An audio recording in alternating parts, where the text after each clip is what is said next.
우리는 관계 속에 살기 때문에 관계를 유지하고 또 관계를 지키며 살아가기 위해서 많은 말을 주고받습니다. 많은 말은, 우리의 말은 의사를 소통하고, 그래서 내 생각을 전달하고 또 상대방의 의사를 전달받는 통로가 말입니다. 그게 많은 말을 하고 살게 되는데, 말을 나누어서 생각해 보면 두 종류의 말이 있습니다.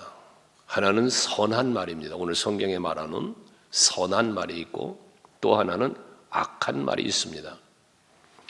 자신에게와 타인에게 유익을 끼치는 말이 있습니다. 또 하나는 상대방이나 자신에게 해를 끼치는 말도 있습니다. 우리가 어떤 말을 하고 사느냐에 따라서 자신도 타인도 행복할 수 있고 불행할 수 있게 된다는 것이죠. 오늘 예수께서 바리새인들과의 이야기 속에서 하신 말씀이 본문인데, 이 배경은 그렇습니다. 앞을 못 보고 벙어리가 된 사람을 귀신에 붙잡혀서 벙어리가 됐어요. 앞도 못 봐요. 근데 예수님을 만났는데 예수님이 그 병을 고쳐주셨어요. 그래서 그가 말을 하는 거예요. 보게 된 거예요. 이 모습을 지켜보던 사람들이, 야, 이 사람이 다윗의 자손 아니냐? 메시아란 얘기죠. 예수님이 메시아 같다 이거라고 말을 하니까, 당시 바리새인들이 그들의 말을 듣고, 야, 이 사람이 바알세불을 의지하지 않고는 어찌 이런 일을 할 수 있느냐라고 이들의 견해를, 그들의 예수님을 향한 고백을 묵살시켜버리는 바리새인들이 그런 말을 해요. 그러니까 예수께서 그 바리새인들의 말을 듣고 그들에게 한 말이 오늘의 본문이거든요.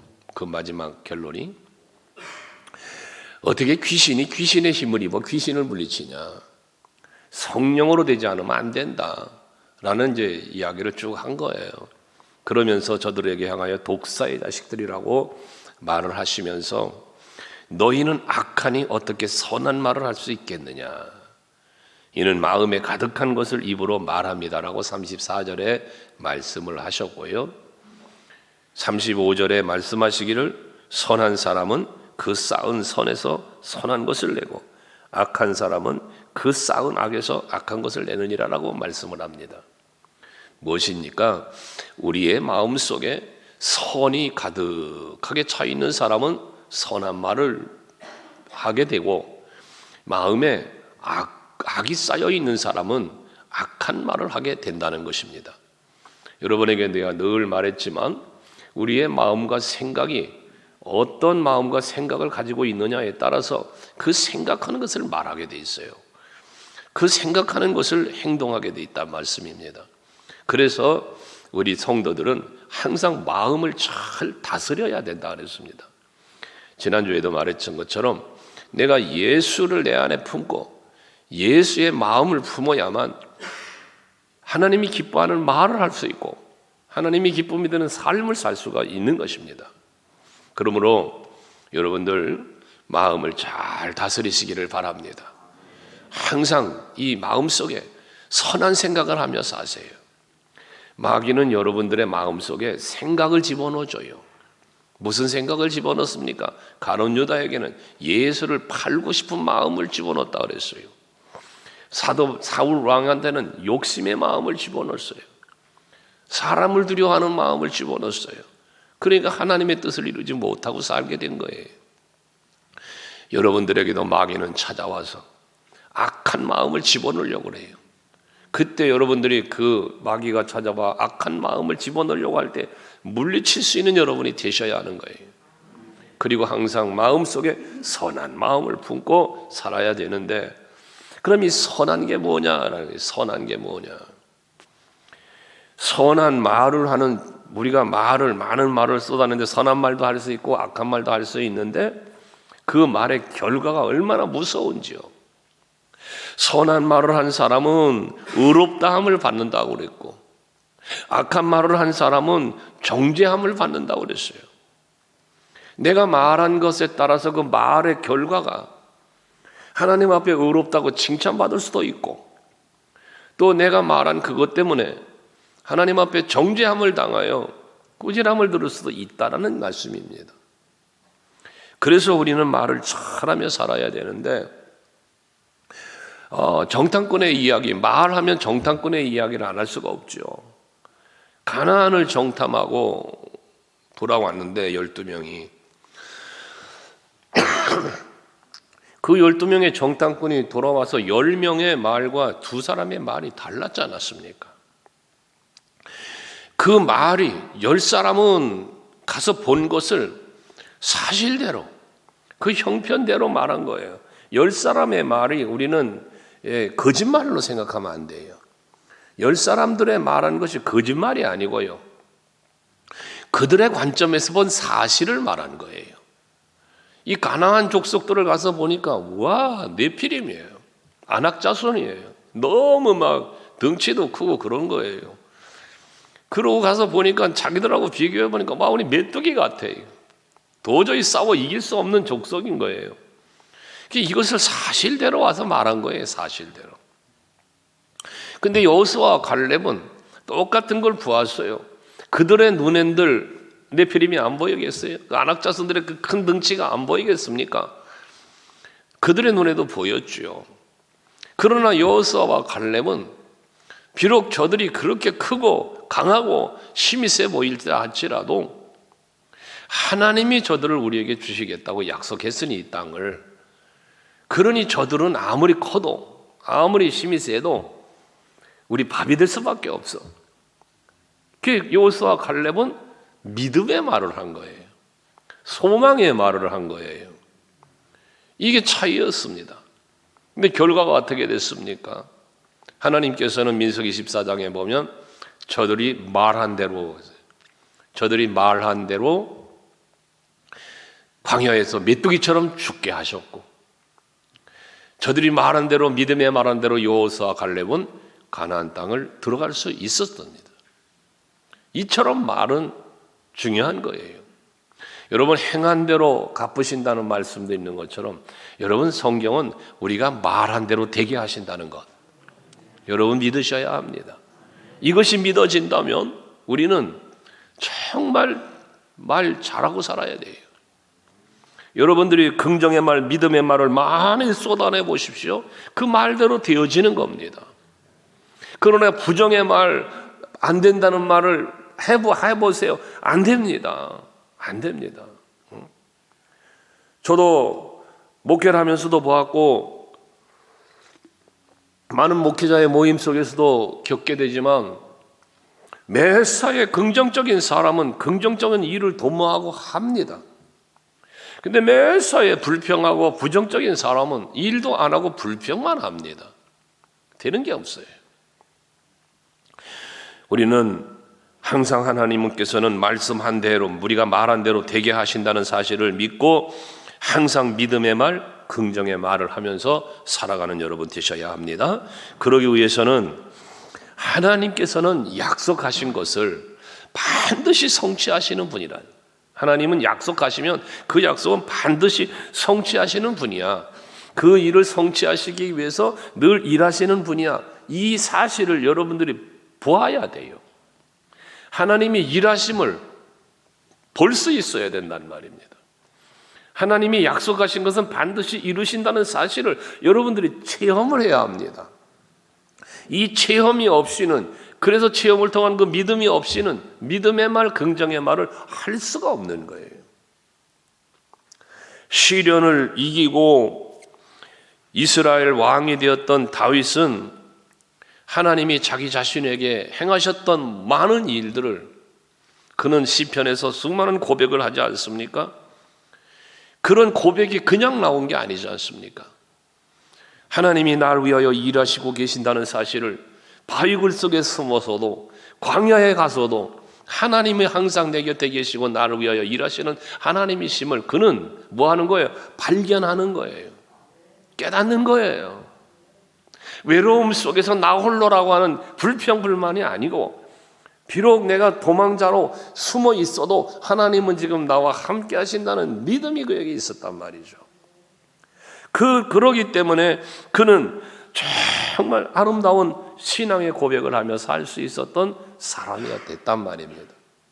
오늘 우리 성도들도 지나온 삶 가운데 나와 동행하시며 나를 도우시고 지키시고 은혜 베푸시고 복 주신 하나님의 그 손길, 하나님의 은혜를 우리가 깨달아야 합니다. 은혜를 베풀어 주셨는데도 그 은혜를 은혜로 모르면 우리는 불평하며 살게 되는 거거든요. 이 아름다운 하나님을 향한 감사의 고백은 내 삶의 중심에 계신 하나님을 인식할 때 가능하다 말씀입니다. 날 위하여 일하고 계시는 하나님의 섭리를 깨달을 수 있는 영성의 사람이 될 때만 가능하다고 말이에요. 이처럼 늘 깨어있는 영성을 가진 사람, 하나님의 능력을 체험하게 되고 하나님의 은혜와 사랑도 체험하는 체험자가 되는 거예요. 그런 사람이 되어졌을 때 그 체험을 통한 신앙의 성숙이 이루어지고, 그러한 신앙의 성숙이 이루어진 사람의 입에서 나오는 말이 선한 말이 나오고, 그 사람의 삶의 현장에 선한 행동이 나와진다고 말이죠. 오늘 예수께서 말씀하신 대로 선한 사람은 그 쌓은 선에서 선한 것을 내고, 이 선한 것을 낸다는 게 말이에요, 말. 선한 것이 쌓여 있는 사람은 선한 말을 하고 선한 행동을 한다는 말이거든요. 근데 악한 사람은 그 쌓아놓은 악에서 악한 말이 나오고 악한 삶이 나온다고 말이란 말이에요. 오늘 우리는 참으로 하나님 앞에서, 예수 앞에서 선한 말을 쏟아내는 성도가 되어야 하고, 선한 삶의 행위를 보여드리는 이런 우리 성도들이 되어야 한단 말이죠. 그러면 하나님께서 보시기에 선한 말, 하나님이 보시기에 선한 행동이 과연 무엇일까? 성경은 우리에게 여러 가지로 답을 주고 있는데, 가장 먼저 우리가 하나님의 기쁨이 되고 하나님을 보실 때 선하다 생각하실 만한 말과 행동은 바로 믿음입니다. 믿음의 말을 하고 믿음의 행동을 할 때 그 믿음의 말과 믿음의 행위가 선한 말이 되고 선한 행위가 되는 것입니다. 다윗은 목동의 시절에 태감을 입어서 사울 왕을 대신하여 왕으로 세움을 입게 되지요. 그 왕위에 올라가서 나라를 다스리는 과정 속에 얼마나 많은 역경이 있습니까? 사무엘을 통하여 기름 부음은 받았지만 사울 왕에게 경계 대상 1호가 되는 바람에 얼마나 많은 핍박을 받습니까? 죽음의 위기에 얼마나 놓여졌었습니까? 왕이 돼서도 자기 아들, 친아들인 압살롬의 배신 때문에 또 위협에 빠지고 수많은 역경 속에서 살았던 다윗입니다. 근데 그때마다 그 위험한 요소 어려운 상황에 빠졌을 때마다 항상 자기와 함께 하시며 도우셨던 하나님에 대하여 그는 그 하나님을 발견했기 때문에, 하나님의 일하심을 보았기 때문에 그는 수많은 시편의 고백을 쏟아냈어요. 그의 고백 중에 오늘 묵상한 말씀 중에도 있습니다만은, 먼저를 보면 그는 시편 54편에서 보면 4절에 하나님에 대해서 뭐라고 고백합니까? 그들에게 하나님은 나를 돕는 이시며, 하나님은 나를 돕는 이시래요. 주께서는 내 생명을 붙들어 주시는 이십니다. 그러니 다윗의 믿음은 뭐냐? 하나님은 분명히 나를 도우시기 때문에 내 생명은 주께 있어. 주님이 도우시니까 내 생명 누가 나 해야지 뭐돼. 이 믿음이, 고백이 나올 수 있었단 말이거든요.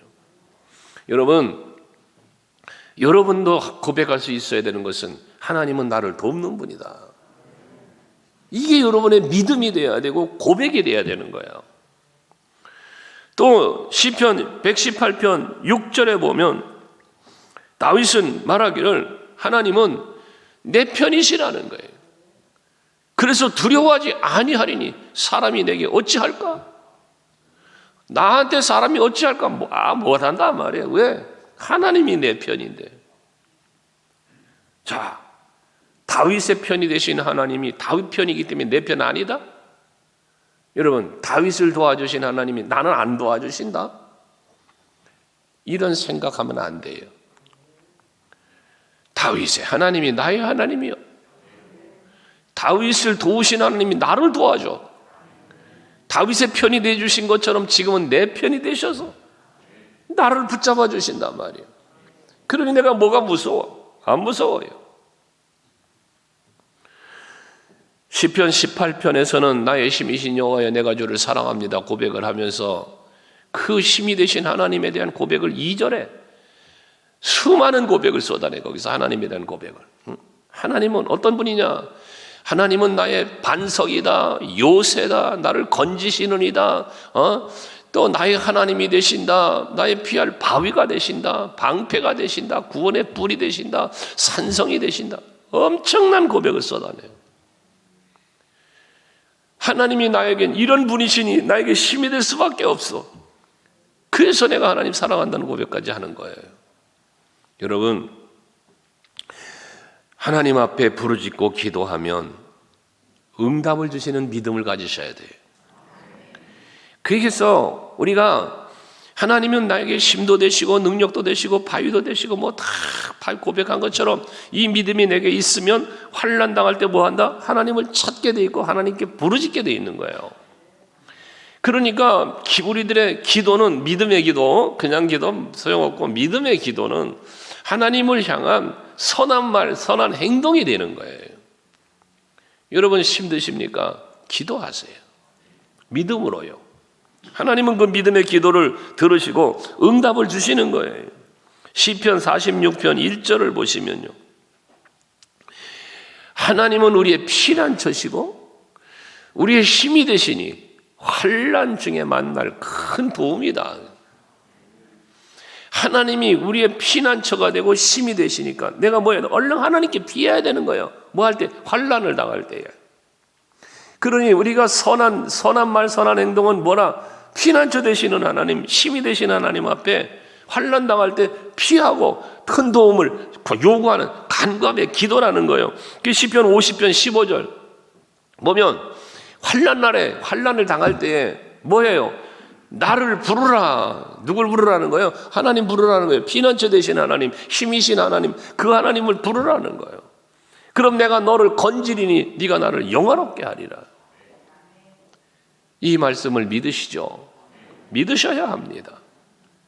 그러면 이 믿음을 갖고 우리가 뭐 해야 돼요?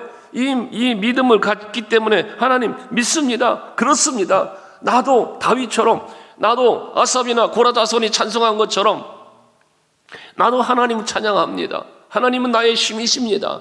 하나님은 나의 도움이십니다. 하나님은 나의 피할 바위십니다. 그러므로 나는 이 어려움 때 하나님을 찾습니다. 하나님께 기도합니다. 라고 고백하며 기도하실 때 하나님이 보실 때 그 기도가, 그 고백이 선한 말이 되고 선한 행동이 된다는 말씀이에요. 하나님은 우리들의 필요를 아세요.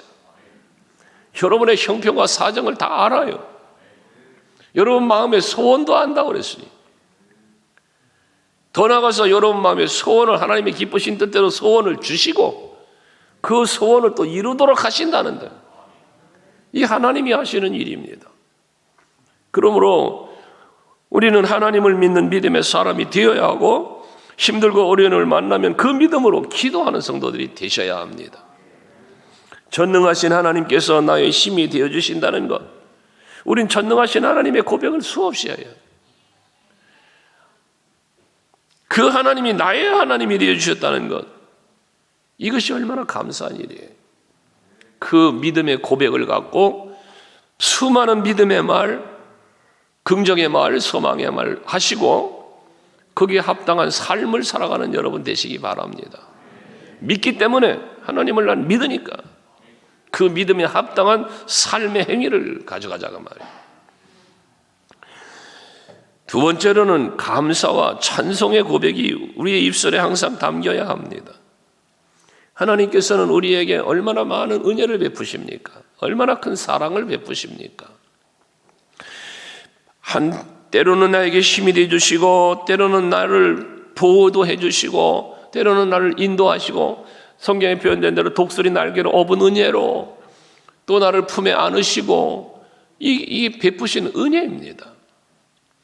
우리는 이 은혜 안에 살고 있어요. 더 나아가서 우리를 구원하신 그 구원의 은혜뿐만 아니라 구원받은 성도로 세상을 이기고 모든 죄와 싸워 이길 수 있는 그 힘도 주시는 분이 하나님이세요. 그러니 여러분들이 하나님이 공급해 주시는 그 은혜와 힘이 없이는 세상을 이길 수가 없는 거죠. 죄와 싸워 이길 수가 없는 거예요.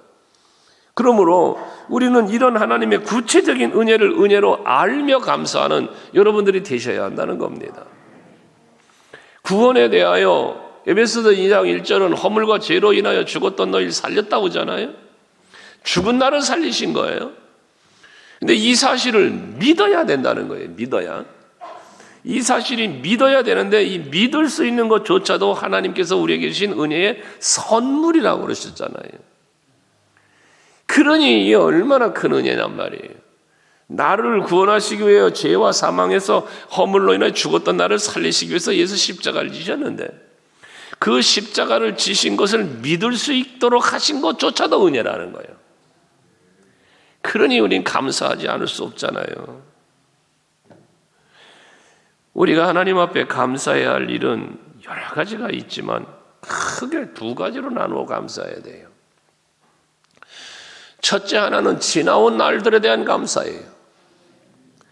지나온 날을 돌아보니 하나님의 손길이 안 미친 게 하나도 없네. 모든 게 하나님의 은혜로 되어 있어요. 그러니 감사해야 되는 거예요. 그런데 지나온 날들에 대한 이 감사도 은혜를 은혜로 알아야 감사가 되지. 지나온 날들 속에 베푸신 은혜가 너무나 많은데도 이 은혜를 은혜로 모르면 감사가 안 되는 거예요. 네. 여러분, 정말 때로는요, 눈을 감고 조용히 하나님께서 지나온 시간들 속에서 나를 위하여 일하심을 한번 헤아려보는 시간도 가져야 돼요. 그냥 내가 살아온 내 인생을 돌아보는 게 아니라 하나님이 나를 위하여 일하셨던 것들. 그래. 그때 하나님이 나를 위하여 이렇게 도와주셨지. 그때 나를 위하여 이런 일을 해주셨지. 이것이 여러분들에게 기억나야 돼요. 그게 있어야 감사가 나온단 말이에요. 지난 날에 대한 감사가. 근데 그것을 자꾸 잊어버린다니까요. 그 순간은 좋아해요. 그런데 그걸 잊어버려요. 잊어버리기 때문에 감사가 안 되는 거예요. 여러분들 지난 날의 감사 잊지 말고 하셔야 돼요. 그리고 또 하나의 감사는 앞으로 되어질 일에 대한 감사예요. 요건 믿음으로 감사해요. 내일 일은 우리가 몰라요. 그래서 우린 찬송하죠. 내일 일은 난 몰라요. 하루하루 살아요. 이게 우리들의 내일이에요. 그런데 지난 날을 돌아보니까 전부 하나님의 은혜의 역사하심이 도우심이 복주심이 있어 오늘의 내가 있음을 깨닫잖아요. 이 에베네셀이라 그랬잖아요. 그러고 보니까 나의 내일도 하나님이 지켜주실 거다. 나의 내일도 하나님이 나를 지켜주실 거야. 이게 뭐가 와요? 믿음이 오는 거 아닙니까? 믿음. 그러니까 감사인데 내일을 향한 감사는 뭐로 이루어지느냐? 두려움과 근심이 사라지는 거예요. 염려가 사라지는 거예요. 이게 미래를 향한 믿음의 감사예요. 근데 많은 사람들이 어떻게 살아요? 내일 일을 걱정하며 살아요. 아직 일어나지 않은 일인데 일어날까 봐 걱정하고 살아요. 이 믿음이 부족입니다. 이거는 아직 일어나지 않은 일이에요. 근데 그 일이 일어날까 봐 걱정을 해요. 이 믿음이 없으면 이렇게 사는 거예요. 근데 믿음의 사람은 어떻게 돼요? 걱정할 거 없어. 내일 가보면 하나님이 다 일하고 계실 거예요. 하나님이 다 열어주실 거야. 왜? 지나온 날들 돌아봐도 다 하나님이 하셨는데 내일도 모레도 그렇게 하나님 일하실 거야. 그게 믿음의 감사라는 거예요. 언제가 제가 그런 얘기 한 번 했죠. 공부하는 애들, 대입 준비하는 애들한테 잘 준비되냐? 예, 하는 아이들도 있고 잘 안 된다는 아이도 있어요. 근데 시험 치지도 않았어요, 아직. 시험도 안 쳤어, 아직. 점수가 몇 점인지 안 나왔어. 그런데 잘못될 일을 걱정하고 있는 애들도 있어요. 그래서 그런 놈들은 걱정한 대로 될 것 같아. 하나님이 잘해 주실 겁니다. 그러면 그런 애들은 잘 되더라고. 네. 여러분들 똑같아요. 어떤 분들 보면 뭐가 잘못될까 봐 걱정이래요. 잘못될까 봐 걱정이래요. 왜 잘못될까 봐 걱정을 해? 잘 될까 봐 감사해야지. 잘 되는 걸 생각하세요. 잘 되는 거를. 교회적인 일도 마찬가지고 여러분 개인의 인생도 마찬가지고 가정도 사업도 마찬가지입니다. 죽겠습니다. 안 됩니다. 그러면요 도와줄 사람도 없어요. 안 된다는데 누가 도와주겠어요? 안 되는 사람한테 도와줘요? 잘 될 것 같다고 그래야 투자도 하고 그러지. 돈을 빌려줘도요. 망할 것 같습니다. 나 지금 죽게 생겼습니다. 나 좀 도와주셔. 돈 못 빌려줘요. 그거 빌려줬다가 뜯겨 먹히려고 망한다는데 지금 안 된다는데. 목사님. 잘 되는데요. 잘 될 건데요.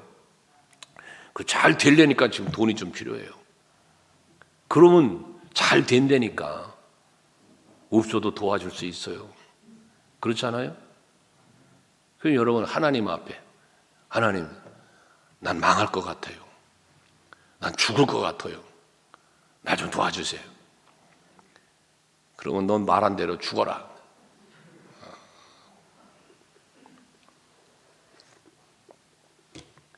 그래서 감사는 지나온 날의 감사보다 어떤 의미에서는 미래적인 감사가 더 소중해요. 물론 차이가 있다고 말할 수는 없어요. 그러나 우리가 복된 삶을 살아가는 데 있어서는 미래의 감사는 참 중요한 거예요. 왜? 그대로 될 거니까. 그대로 될 거니까. 그래서 우리는 이 두 가지 감사, 지나온 날에 대한 감사, 미래에 대한 믿음으로의 감사를 하나님 앞에 드리면서 살 때 그것이 결국 우리들의 삶의 현장은 누림이 되는 거예요. 누림. 감사는 누림이야, 여러분.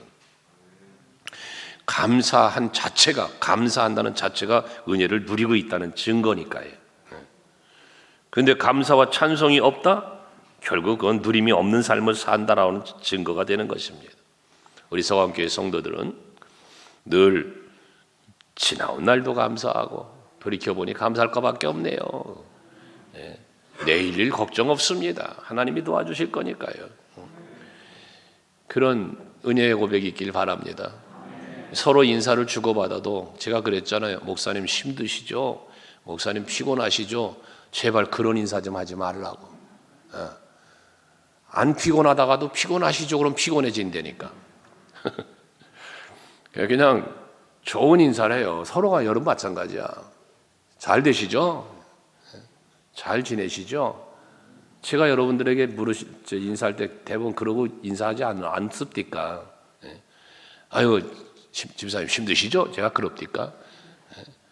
힘드냐고 물어보는 순간 힘들어져요. 그러니까 항상 인사를 해도 긍정적인 인사를 하라고요.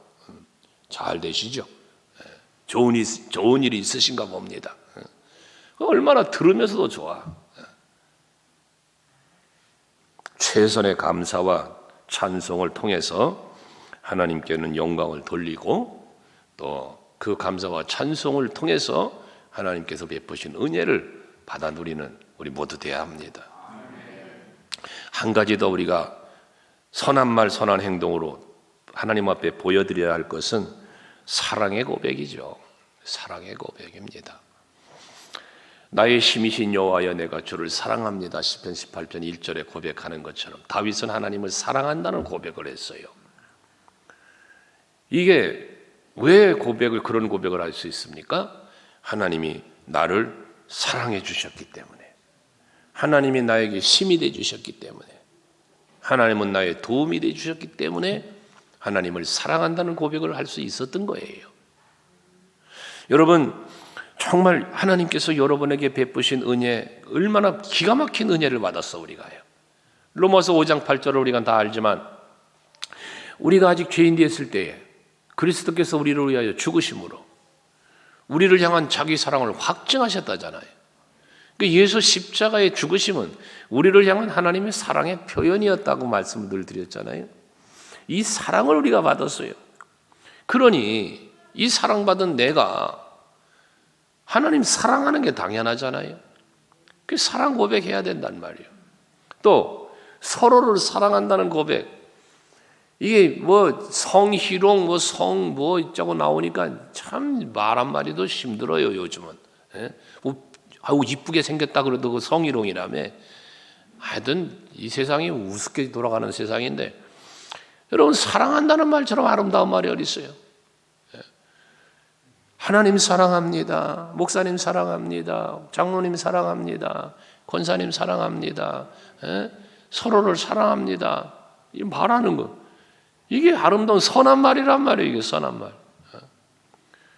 근데 이 사랑의 말을 누가 합니까? 누가 합니까? 사랑 받아본 사람이나 하는 거예요. 사랑 받아보지 못한 사람은요, 사랑에 익숙하질 않아요. 그래서 사랑할 줄도 몰라요.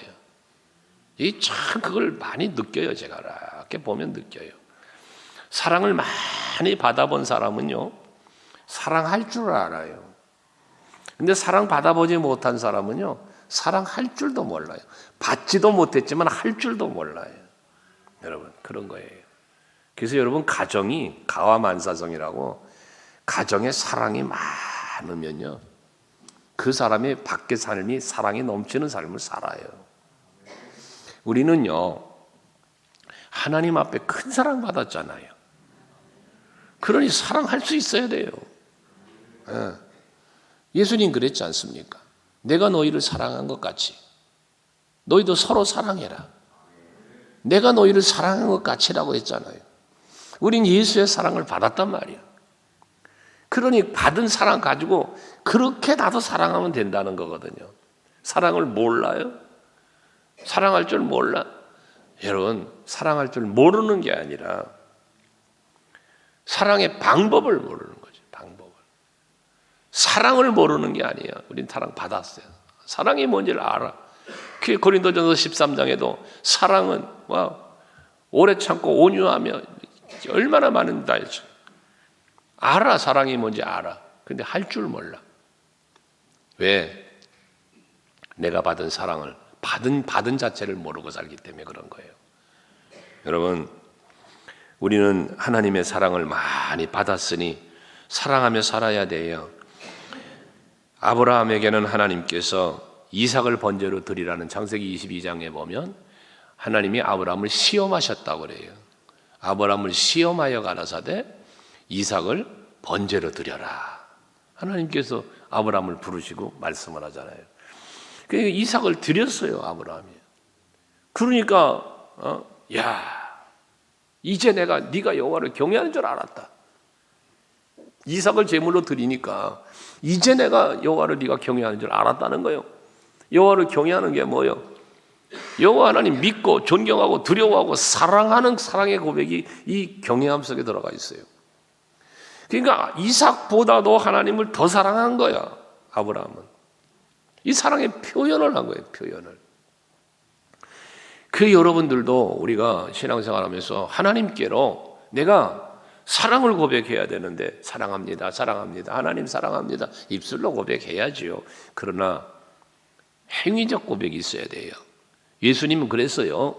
요한복음 14장에서 말씀하시는 거예요. 15절에 너희가 나를 사랑하면 나의 계명을 지켜라. 너희가 나를 사랑하면 내 계명을 지켜라. 이게 하나님 앞에 우리의 사랑의 고백이 되는 거예요. 고백이. 요한복음 15장에서는요 12절에 내 계명은 곧 내가 너를 사랑한 것 같이 너희도 서로 사랑하는 것이다. 결국 하나님을 사랑하는 것, 곧 뭐가 하나님을 사랑하는 거냐? 이웃 사랑하는 거. 내 이웃을 내 몸같이 사랑하는 거. 이게 하나님 사랑하는 거라는 거예요. 그러니 여러분 사랑하며 사세요. 그것이 여러분 하나님께는 영광이 되고요, 여러분들에게도 행복이 되는 겁니다. 사랑하며 사세요. 베드로를 찾아가셨잖아요. 요한복음 21장에 보면 예수님께서 찾아가가지고 고기 잡고 있는 베드로에게 야, 너 나 사랑하냐? 그러고 묻잖아요. 예, 사랑합니다. 그랬더니 뭐라고요? 그러면 내 어린 양을 먹여라 하면서, 그리하면 네가 나를 사랑한다면 요 고기 잡고 있지 말고 내 어린 양을 치고 먹이고 네가 해야 될 딴 거 있어, 그 말이에요. 사랑한다면 삶이 달라져야 된다는 거예요. 여러분 하나님을 사랑하시면요 여러분의 삶이 바뀌어야 돼요.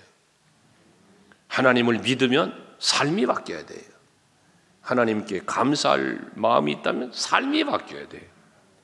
그래서 우리는 하나님, 예수께서 말씀하신 선한 사람, 선한 말을 했는데 이것은 결국은 하나님을 향한 믿음의 고백, 감사의 고백, 사랑의 고백이 입술로 삶으로 이루어지는 것, 이것이 곧 선한 사람이요, 이게 곧 선한 말과 행위가 된다는 거예요. 오늘 이 말씀 여러분 마음에 잘 간직하시고 하나님 보시기에 선한 그러한 우리 성도들이 될 수 있기를 주의 이름으로 축복합니다.